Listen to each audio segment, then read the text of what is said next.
Guys, update muna tayo dito sa ating mga inahin mga boss. Yan, so update muna tayo mga boss dito sa inahin natin na mga anak na. So nasa 113 days na siya ngayon mga boss. 113 days na itong si mga pig sabana natin. So itong puti natin. So 113 days at ready na natin yung lagay natin ng biik mga boss.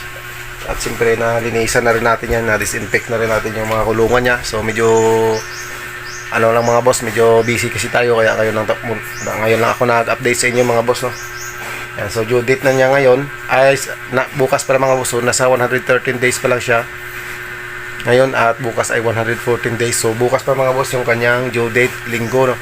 Yan mga boss. So kaya ngayon mga boss ay nagmo-monitor na ako sa kanya mga boss kasi nga ay nasa 113 days na siya. So pwede kasi siya manganak ng 113 days to 113 days or 114 days na mga boss. Yan. So naglactating ako sa kanya mga boss. Pinakain ko na siya ng lactating 1 week before yung due date niya. Ay lactating na yung binibigay ko sa kanya. Yung mga mouse ay pakunti-kunti lang muna, no? So nasa half kilo lang yung pinapakain ko sa kanya sa umaga at sa hapon mga boss. Okay, so ito yung mga gagamitin natin mga boss, no? Ang preparation natin sa panganak ng ating inahin. And so now disinfect ko na rin yan. So linagyan ko ng mainit na tubig at saka binabad mga boss. Yan yung mga syringe natin, gunting, nipper, injectable syringe at yung mga pangtali natin sa pusod nila mga boss. Siyempre pag manganak yung ating inahin mga boss, yun yung ating gagamitin muna na gamot ay itong ating wound spray para sa ating mga biik, para sa pagputol ng ating ng kanilang mga pusod. At yung ating pitoksal mga boss, siyempre kaya kahit hindi natin magamit to ay kailangan natin to mag abang kasi baka magamit natin yan.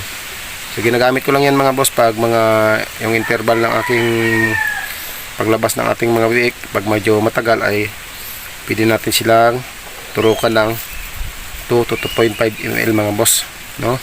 2 to 2.5 ml yung ibibigay natin pag medyo umabot ng isang oras yung interval, no? Yung paglabas ba mga boss ng isa at medyo matagal pa yung isa, so injikan agad natin mga boss, no? Para hindi na mahirapan pa yung ating inahin. Pero pag okay naman siya mga boss mga anak ay wala mong problema. So doon na sa kung okay naman yung panganak mga boss ay kahit hindi ka na mag-inject or depende sa'yo kung mag-inject ka para sa gamitin mo lang sa milk letdown. So pwede kasi ito mga boss sa milk letdown pagkatapos manganak yung inahin mo, kahit mag-inject ka lang ng 2 ml para lumabas agad yung gatas ng ating inahin. Para sa pagsuso ng ating mga biik ay wala nang problema mga boss.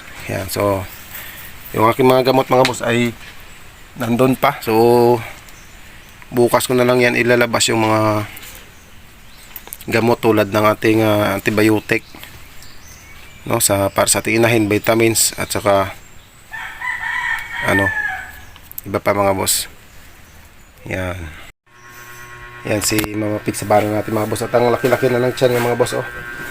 Yan, halos punong-puno na ng gatas yung kanyang mga suso. Ang laki na rin yung ari niya mga boss. So yung hinintay ko na lang dito mga boss ay yung sign nyo, yung senyales na mga anak na siya. So sa kanyang dumi mga boss ay medyo malaki pa ng konti, saka wala pang gatas yung kanyang mga didi kasi sa 113 days pa lang naman siya mga boss. Yan.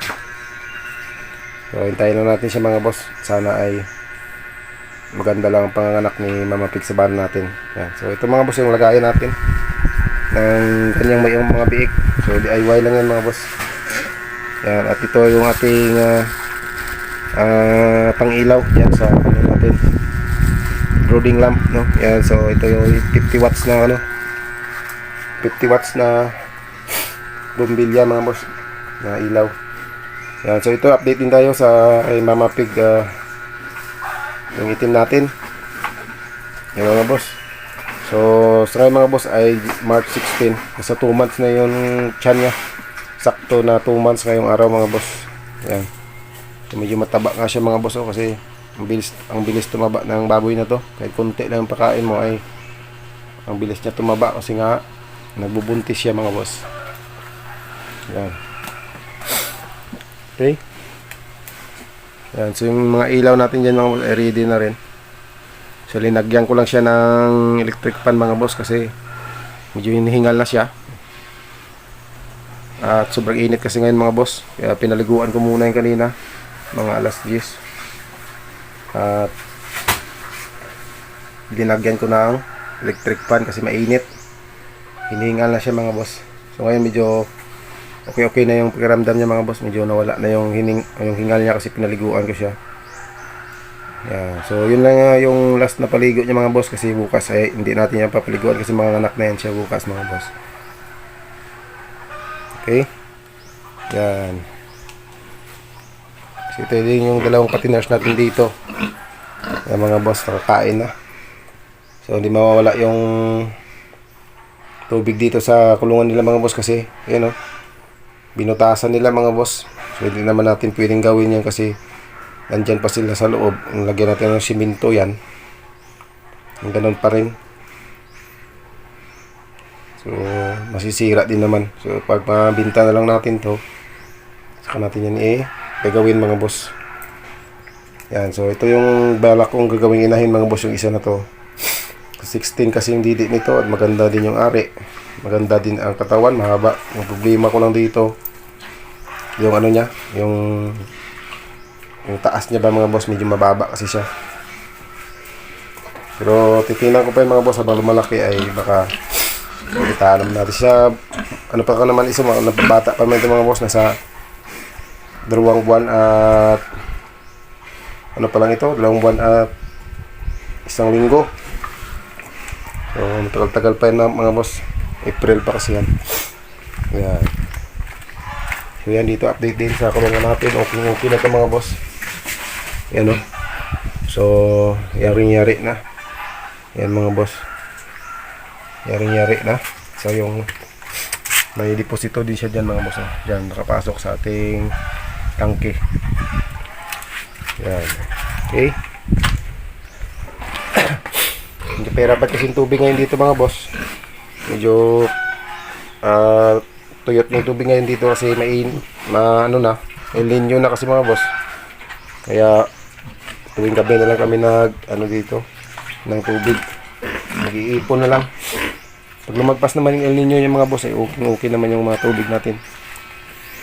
Yan. So abang lang tayo mga boss sa susunod ting upload. Baka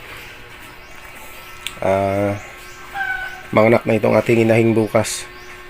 Yan. So yun lang mga boss. Kung bago ka sa channel na to ay huwag kalimutan mag-subscribe mga boss, no? Para ma-update ka sa mga susunod nating video. Yan po. Thank you mga boss.